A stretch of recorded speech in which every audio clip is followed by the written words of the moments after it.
नमस्ते भैया बहनों। हिंदी की कक्षा में आप सभी का स्वागत है। भैया बहनों, आज मैं आप लोगों को रौद्र रस ये पढ़ाऊँगा।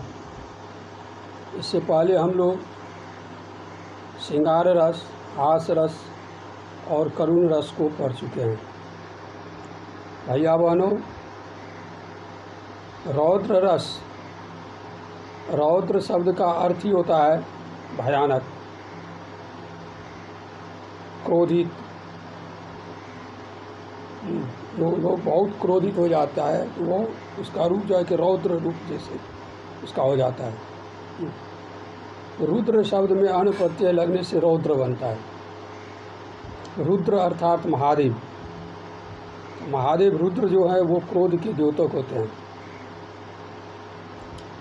इसलिए यह जो भाव है, इस भाव को रौद्र रस कहा जाता है। भैया बहनों, रौद्र रस का स्थायी भाव क्रोध है।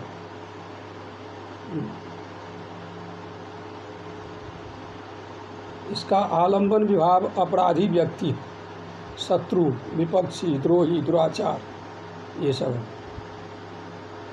अर्थात जब कोई अपराधी आपके सामने आ जाए तो आपको बहुत क्रोध आता है, आप जो है कि रौद्र रूप धारण कर लेते हैं। आप में रौद्र रस का जो है कि प्रसार होने लगता है। इसी तरह शत्रु को भी देखते ही आप में जो है कि क्रोध उत्पन्न होता है। विपक्षी, द्रोही, दुराचार, ये सभी इसके आलंबन। उद्दीपन है कटु वचन, शत्रु के अपराध, शत्रु की गर्भोक्ति।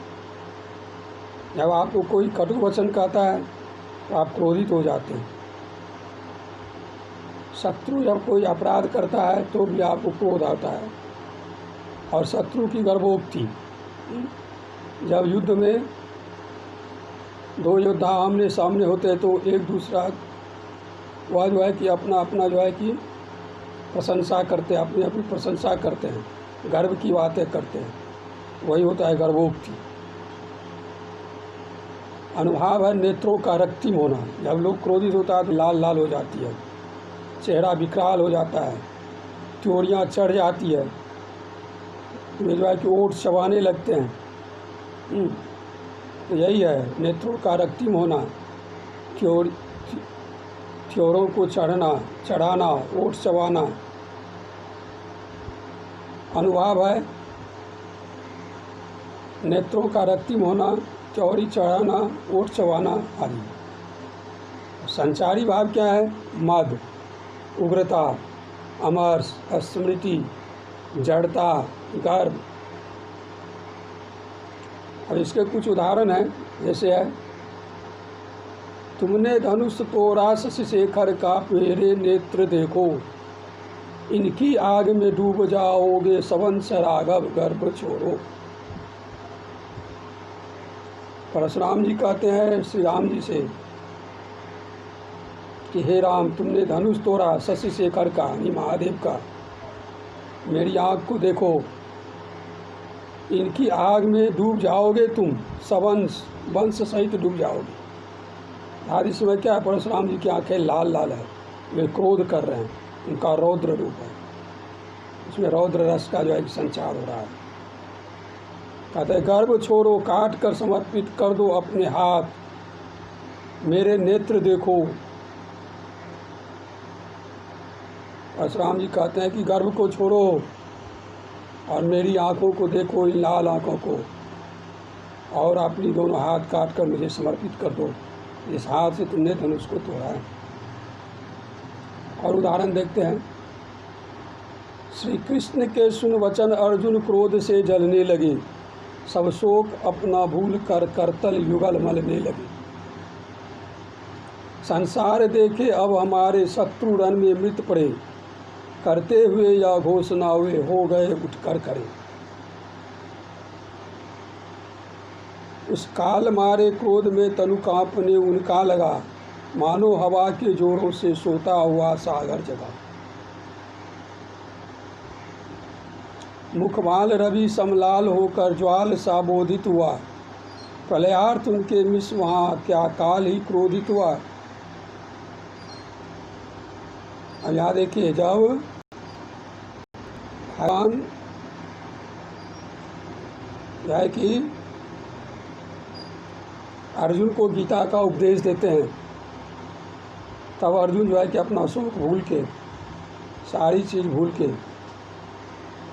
वह जो है कि क्रोधित हो उठते हैं और दोनों हाथ मलने लगते हैं क्रोध से और गर्जना करते हैं कि अब संसार हमारे रण को देखे, या घोष अब जो है कि मैं रण में सबको समाप्त कर दूंगा, युद्ध में सबको मार दूंगा, यह घोषणा करके वे खड़े हो जाते हैं।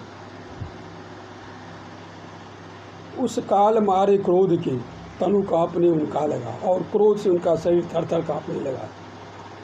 ऐसा लगा मानो कि हवा के जोर से सूता हुआ सागर जो है कि लहरें मारने लगा, सागर में लहरें उठने लगी। ऐसे अर्जुन का जो शरीर कांपने लगा। मुखबाल रवि समलाल होकर ज्वाल सा बोधित हुआ।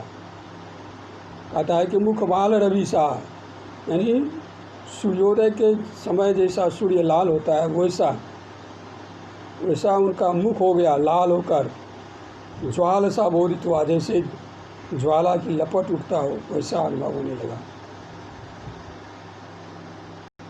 प्रलयार्थ उनके मिस वहाँ क्या काल ही क्रोधित हुआ।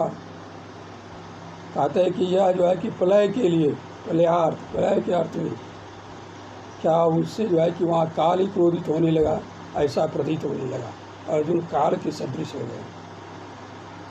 हाके लखन कुटिल भई भऊ हैं, रधपट फरकत नैन सो हैं, कहीं न सकत रघुवीर डर लगे बचन जनु पान, नाई राम पद कमल जुग बोले गिरा प्रसाद।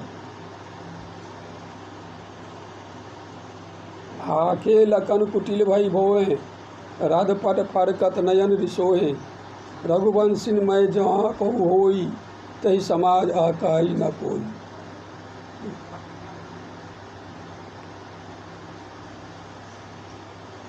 यहाँ देखिए, आश्रय यहाँ पर क्या है, लक्ष्मण है। विषय आलंबन क्या है, जनक के वचन है। उद्दीपन भाव क्या है, पूर्वजों की वीरता। जनक के वचन की कठोरता उद्दीपन भाव है। अनुभाव क्या है, होठ फड़कना, वो है टेढ़ी होना। संचारी भाव क्या है, अमर्ष गर्व। अस्थायी भाव क्या है, क्रोध। रस क्या है, रोध। अर्थात जनक जब कहते हैं कि अब लगता है कि धरा पर कोई वीर नहीं रहा जो इस धनुष को तोड़े, इतना सुनते ही लक्ष्मण जो है कि आग बबूला हो गए। वे कहे कि मेरे रहते हुए ऐसा जो है कि हो नहीं सकता, ये कुटिल भाष आप जो है कि ये बात बोले हैं, ये उचित नहीं है। या सुनते ही लक्ष्मण का जो है कि वहाँ फड़कने लगता है। वे अब इस समय लक्ष्मण के मन में अपने पूर्वजों की वीरता जाग उठती है, तो अपने पूर्वजों की वीरता को याद करते हैं और वो धनुष को तोड़ने के लिए जो है कि तत्पर जो होते हैं। ठीक है भैया। उस काल मारे क्रोध के तूने कांपने, उसका लगा मानो हवा के जोर से सोता हुआ सागर जला। अब उस समय क्या हुआ कि लक्ष्मण जी का जो है कि मुख जो है कि लाल होता, उनका शरीर कांपने लगा। ऐसे कांपने लगा जैसे समुद्र में ज्वार आ गया हो, समुद्र में लहर आ गया हो। मुखमाल रवि समलाल होकर ज्वाल सा बोधित हुआ, प्रलयार्थ उनके मिस वहाँ क्या काल ही क्रोधित हुआ।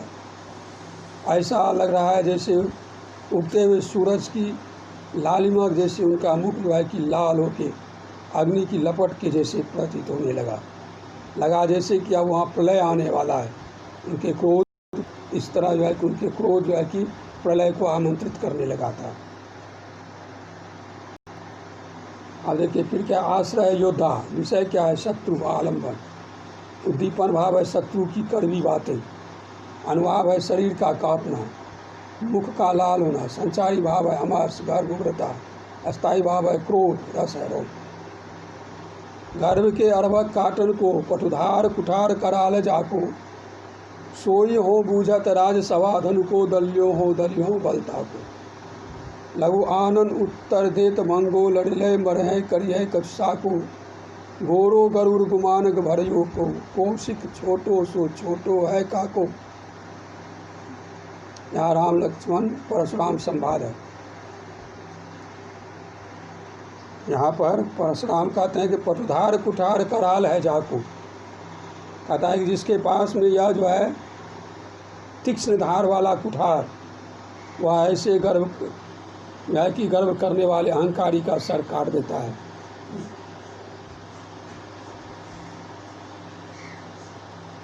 वे कहते हैं कि सोई हो बूझत राजसभा, लड़ी है धनु को दलियो हो दलियो बलता को। कहता है कि यहाँ पर जिसने धनुष को तोड़ा है उसके बल को मैं तोड़ दूंगा। इस तरह और लक्ष्मण और परशुराम का यहाँ जो है कि रौद्र रूप देखने को मिल रहा है। यहाँ पर आश्रय परशुराम जी हैं, विषय लक्ष्मण है। उद्दीपन क्या है? लक्ष्मण द्वारा परशुराम का परिहास, अपमान एवं व्यंगपूर्ण वचन। अनुमान है कुठार दिखाना, दांत पीसना, आंखें लाल करना, भौहें टेढ़ी करना। संचार भाव है गर्व, आवेग, उग्रता, अमर्ष। स्थायी भाव है क्रोध। ठीक है, रस है रौद्र। ठीक है भैया वालों, आज इतना ही। कल और पढ़ाएंगे। तब तक के लिए नमस्ते।